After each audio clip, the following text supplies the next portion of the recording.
Tes, tes. Baik, yang sudah menulis silakan dikumpulkan tasnya biar nanti kalau waktunya cukup nanti kita akan jawab semuanya. Baik, pertama belakangan ini agak sensitif ini, biar mudah-mudahan bisa kita belakangan ini yang mengatasnamakan Salafi memahami bahwa hadis harus disahihkan oleh Imam Albani. Menurut Ustaz, sepakat siapakah Albani? Apakah layak Albani untuk menilai hadis-hadis tersebut sahih atau dhaif atau mursal? Baik. Dulu kita pernah bahas, udah lupa ya? Ya sudah, kita ulang ya, karena kajian itu memang harus diulang. Siapakah Albani? Apakah emang kita harus ikut Syekh Albani dalam hadis sahih, disahihkan Albani, dhaifkan Albani? Kita cek dulu. Syekh Albani itu beliau peneliti hadis lebih dari 20 tahun, itu harus diakui, dan beliau punya karya banyak. Makanya Syekh Said Mamduh, gurunya antum di Mesir, memasukkan beliau ke daftar ahli hadis. Siapa yang masukin? Syekh Said Mamduh, murid terbaik Syekh Yasin Al-Fadani dalam ilmu hadis. Murid terbaik siapa?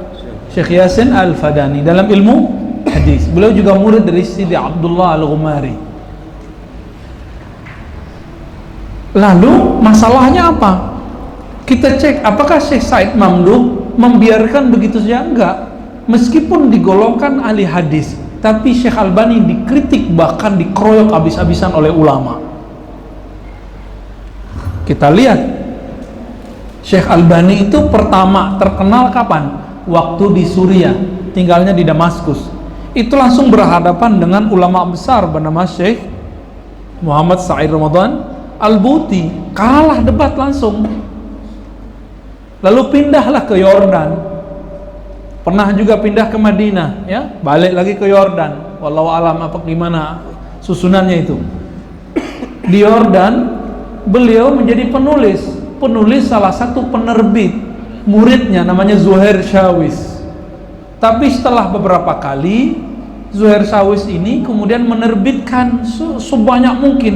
Dikira oleh Syekh Albani Zuhair Shawis menerbitkan tapi tidak kasih dia reality. Berdebatlah mereka, pecah kongsi. Tahu pecah kongsi? Ya. Akhirnya Syekh Albani memarahi Zuhair Shawis dan menulis itu dalam muqaddimah sifat salat Nabi. Bagaimana marahnya dia kepada Zuhair Shawis. Dia anggap Zuhair Shawis itu mengeksploitasi dia. Tapi di video terakhir Syekh Zuhair Shawis hampir nangis. Apa katanya? Saya murid Syekh Albani, saya sudah memberikan hak-hak Albani. Sekian ribu meter tanah di Yordan yang mahal itu aku kasih untuk Albani. Kita perlu tahu dinarnya Yordan itu mahal, sama dengan pound sterling, kalah dolar. Gak ada apa-apanya dolar, apalagi rupiah, ya. Mampus kita kalau ke Yordan, ya, langsung bokeh. Saya ke Yordan cuma berapa hari langsung bokeh, Pak, ya. Gak berani beli apa-apa di sana. Itu Syekh Albani udah diberi macam-macam, tapi dia dihasut oleh beberapa murid yang lain yang melihat kedekatan Syekh Zuhair Shawis terlalu dekat kepada Syekh Albani. Maka antum hati-hati, saya hati-hati. Kedekatan itu terkadang jika berlebihan, kadang membuat itu menjadi awal permusuhan yang luar biasa. Jadi sama orang jangan dekat amat, ya. Dekat boleh, tapi jangan terlalu ta'assub, fanatisme. Pecah kongsi sudah. Lalu Syekh Albani pernah bertugas, ya, diundang jadi dosen di mana? Nah, ini ajaib nih, di Madinah. Nggak pernah kuliah tapi jadi dosen. Mirip kayak Buya Hamka, nggak pernah kuliah tapi jadi dosen. Tapi karena beliau nggak pernah jadi mahasiswa, langsung aja jadi syekh, maka cara ngajarnya beda dengan cara ngajar dosen. Cocoknya sama pengajian. Beliau berfatwa agar mengeluarkan kubur Nabi dari Masjid Nabawi. Akhirnya nggak lama konflik lagi, keluar lagi. Walhasil Syekh Albani penuh kontroversial. Saya sudah teliti, Syekh Albani punya satu sanad hadis dari Syekh Raghib At-Tabbagh. Namun info terakhir dari Syekh Ali Jum'ah bahwa beliau telah merobek ijazahnya. Wallahu alam ya. Beliau nggak menghargai lagi ijazahnya. Tapi dalam Sahih Abi Dawud dia cerita, Syaikhi fil ijazah Syekh Muhammad Raghib Tabbagh. Dia sebut Syekh dalam mengijazahkan. Satu doang ijazahnya ada. Semoga dengan ijazah itu Syekh Albani termasuk ahli hadis bersanad, tidak hanya ahli hadis peneliti. Ahli hadis itu bisa non muslim loh. Mau tahu ahli hadis non muslim? Mau tahu? Namanya Wensing. Pernah dengar? Dulu ada kitab, dulu semua syekh kiai punya, namanya Al-Mu'jam Al-Mufahras. Sebelum ada Google, belum ada aplikasi Syamilah, aplikasi ini dan itu, orang kalau cari hadis lewat Al-Mu'jam Mufahras. Itu pimpinan proyeknya namanya Wensing, ahli hadis orang Belanda. Tapi sampai mati tidak percaya hadis dari Rasulullah sallallahu alaihi wasallam. Ahli hadis, tapi kolbunya berhadas. Itu nasibnya, kasihan nggak tuh? Kasihan. Maka ahli hadis tuh nggak mesti mukmin. Kan itu peneliti doang. Tapi kalau muhaddis pasti mukmin. Muhaddis itu yang man qala haddasana, yang meriwayatkan hadis langsung dari gurunya, dari fulan disebut muhaddis. Semoga Syekh Albani disebut muhaddis karena satu sanad itu cukup insyaallah. Ya. Saya kapan ternyuh dengan Syekh Albani? Setelah saya kritik Syekh Albani habis-habisan di pengajian-pengajian, ternyata sampailah kitab itu, Sifat Salat Nabi. Kita baca sampai akhir dari maghrib sampai isya. Di akhir dia berdoa, ya Rabb, jadikan aku orang di hari kiamat yang berkumpul di zumratil muhaddisin, di kelompok ahli hadis. Itu saya nangis tuh bacanya. Oh, ternyuh juga kita. Berarti Syekh Albani sebenarnya niatnya baik, cuma manhajnya tidak tepat. Jadi mungkinkah orang punya niat baik, manhajnya tidak bagus? Mungkin. Bukankah aliran-aliran sesat itu sebenarnya tidak mau sesat tapi manhaj dia sesat, benar nggak? Mohon maaf, agama-agama lain tujuannya baik nggak? Tapi cara beragamanya benar nggak? Nggak benar. Apalagi dalam persoalan hadis.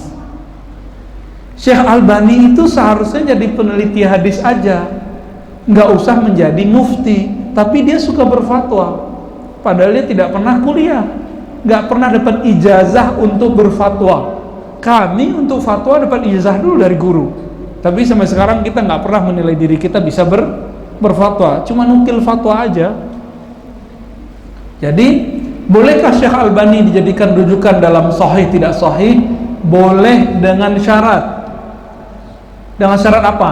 Tidak ada kontradiksi antara dia dengan ulama-ulama yang huffaz.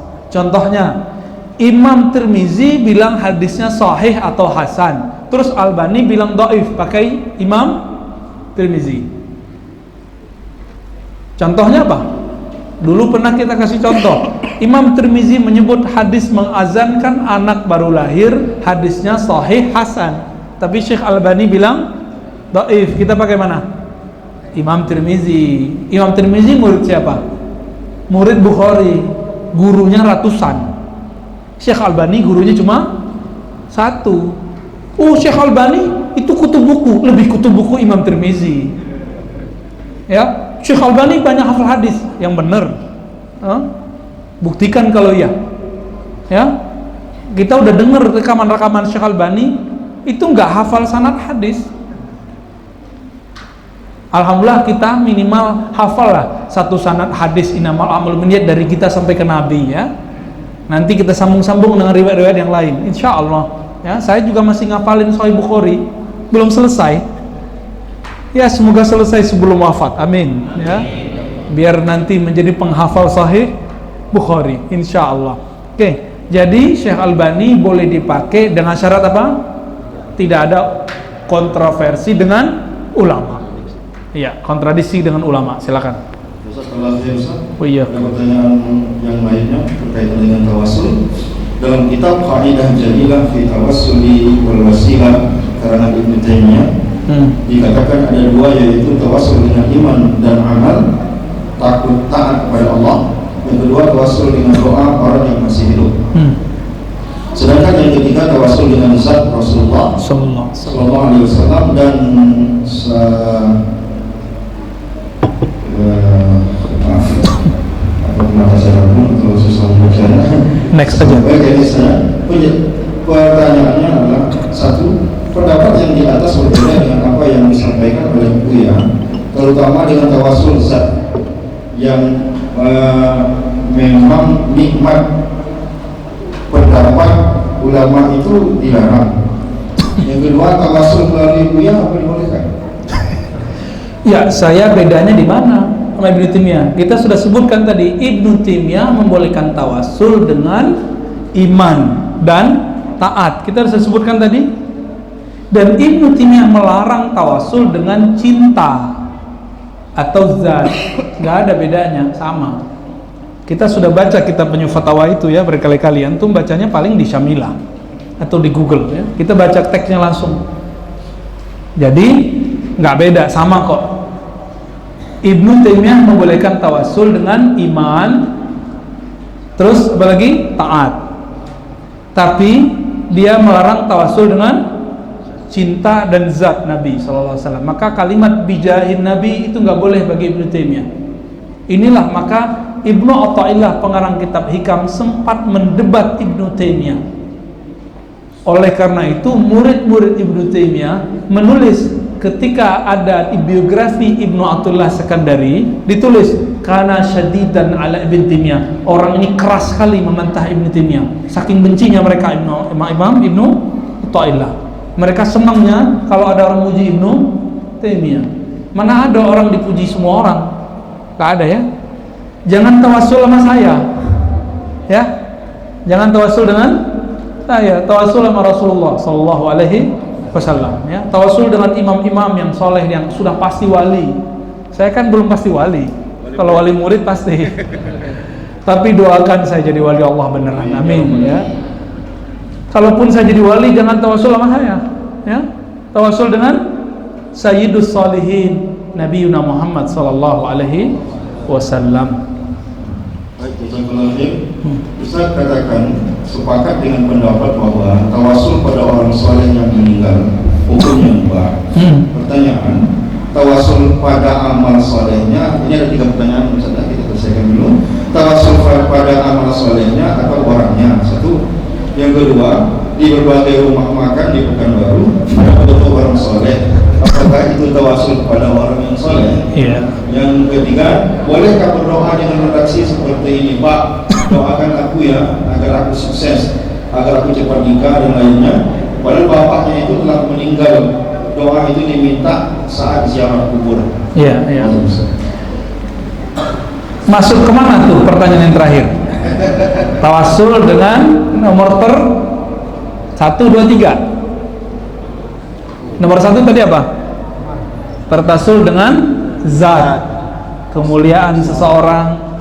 Yang terakhir supaya dapat jodoh itu tawasul yang mana tuh? Yang jodohnya baru 1 atau jodohnya belum sama sekali? Itu tawasul yang mana? Bizat. Boleh nggak? Kalau bapaknya soleh boleh. Tapi khawatir saya bapaknya nggak soleh. Apa kata Imam Al-Baihaqi dari Imam Al-Balkhi, Abi Muhammad Al-Balkhi kalau nggak salah? Kam min qabrin yuzar wa ahluhu yu'azzab. Betapa banyak kubur yang dia zarahi, tapi orang dalam kubur sedang disiksa, padahal orang-orang kira dia orang soleh. Banyak itu, ya. Jadi jangan-jangan malah nggak bakal mustajab. Jadi kayaknya yang gagal-gagal nikah ini tawasulnya begituan ya. Jadi tawasul dengan amal soleh itu tidak ada perdebatan karena hadisnya sahih. 3 orang yang terjebak di goa itu menyebutkan, ya Allah dulu saya begini, tolong kabulkan doa kami karena amal itu. Tapi tadi perkataan Said Muhammad Alawi Al-Maliki, jika tawasul dengan amal soleh dibolehkan, apalagi tawasul dengan orang. Karena mungkin nggak bayangin amal soleh tanpa ada orangnya. Coba bayangin orang sholat tapi nggak ada orangnya, bisa nggak? amal soleh nggak ada orangnya, bisa nggak? Tuh gagal paham semua tuh, pada bengong kan? Itu bukti kalau nggak bisa. Oleh karena itu, jika bertawassul dengan amal soleh diperbolehkan, apalagi dengan orang yang soleh. Saya belum tentu soleh di hadapan Allah, jadi jangan tawassul dulu sama saya ya. Terus gimana kalau di Pekanbaru? Nggak hanya di Pekanbaru, sampai ke Papua sono ada ya, rumah makan orang Pariaman itu namanya Tuanku Saleh. Saleh juga namanya ya. Tuanku Saleh ini salah satu figur legendaris di kalangan orang Pariaman. Dulu beliaulah yang mengislamisasikan, kalau Islam udah masuk ke Pariaman, tapi mengislamisasikan orang Pariaman. Sehingga dengan ajaran beliau banyaklah orang yang jadi soleh, doa-doanya mustajab. Kalau beliau ada, setan kabur, sihir-sihir hancur. Oleh karena itu, supaya mengenang ajaran-ajaran beliau, orang Pariaman biasanya yang buka usaha taruh tuh ini, tunggu dulu, jangan sebut dulu hukumnya. Saya mau tanya nih ya, kalau majang di sekolah, ini kan orang sekolahan nih, supaya aman waktu akreditasi, ya majang foto, ayo siapa ayo? Gimana, boleh nggak? Boleh nggak? Boleh, supaya apa? Aman dari akreditasi. Itu kan sihir baru itu. Iya, tolak bala baru itu. Masa ama dia aja boleh, ama Angku Soleh nggak boleh, kan aneh. Majang foto pacarnya boleh, majang foto Angku Soleh kok nggak boleh? Oh ternyata dia punya mazhab, foto itu haram. Ya sudah, udah nggak bisa ngomong kita sama dia. Gimana mengharamkan foto? Dia kajiannya direkam, streaming lagi.